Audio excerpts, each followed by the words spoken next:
존 오리어리는 9살 때 전신 화상으로 손가락을 모두 잃었습니다. 1987년 1월 9살이 된 존은 자기 집 차고에서 불장난을 하다가 쓰러졌습니다. 전신 화상을 입었고 그중 87%는 3도 화상이었습니다. 생존 확률은 1%도 안 됐습니다. 병원에서 간신히 의식을 찾은 소녀는 겁에 질려 떨리는 목소리로 물었습니다. 엄마, 나 이제 죽는 거야? 어머니가 답했습니다. 존, 그렇게 하고 싶으면 그래도 돼. 하지만 수술과 손가락 절단, 피부 이식 등 치료와 재활을 거쳐 소녀는 기적적으로 살아남았습니다.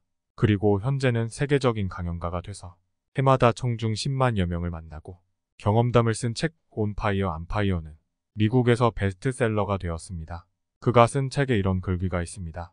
타인의 시선에 갇혀 기회를 날리지 마세요. 어른이 되어도 우리는 여전히 내가 누구고 어떤 집단에 가장 잘 어울리는지 알고 싶어 한다. 대단한 사람과 같이 앉고 SNS 게시글에 좋아요를 갈구하고 잘 나가는 무리에 소속되고 근사한 파티에 초대되고 돈을 많이 벌고 멋진 사람들과 어울리는 모습을 보여주길 간절히 바란다. 무언가를 사는 건 가면을 쓰기 위해서다. 남들이 보기에 좋은 행동을 하고 좋은 모습을 보이기 위해 내가 가진 것이 부끄러워서가 아니다. 가지지 못한 것을 들키지 않기 위해서다. 그러다 보면 내가 생각하는 최고의 나는 어떤 모습인지 알지 못한 채 남이 보고 생각하기에 가장 가치 있는 사람이 되기 위해 애쓸 뿐이다. 타인의 시선에 갇혀 기회를 날리지 마라. 내가 비교해야 할 대상은 지금의 나와 과거의 나, 미래의 나뿐이다. 우리는 실제로 자신의 가치와 존재감을 잘 알지 못합니다. 이렇게 되면 자존감이 낮아지게 됩니다. 자존감이 낮은 사람들은 늘 다른 사람을 의식하고 다른 사람들에게 좋은 모습을 보이기 위해 노력합니다.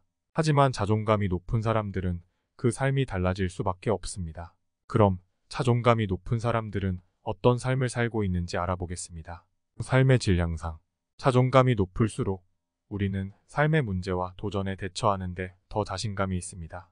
이는 우리의 삶의 질을 향상시키고 더 큰 성취를 이룰 수 있도록 돕습니다. 건강한 인간관계 구축.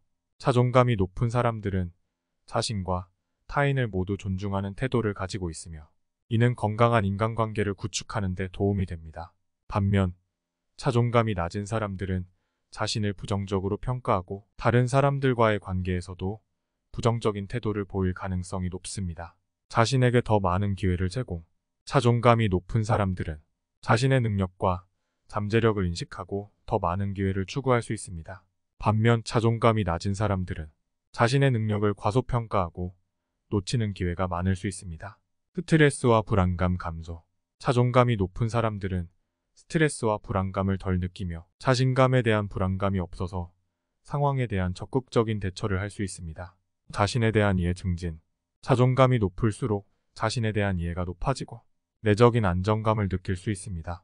이는 우리가 자신의 가치와 장단점을 인식하 자신에게 맞는 선택을 하게 돕습니다.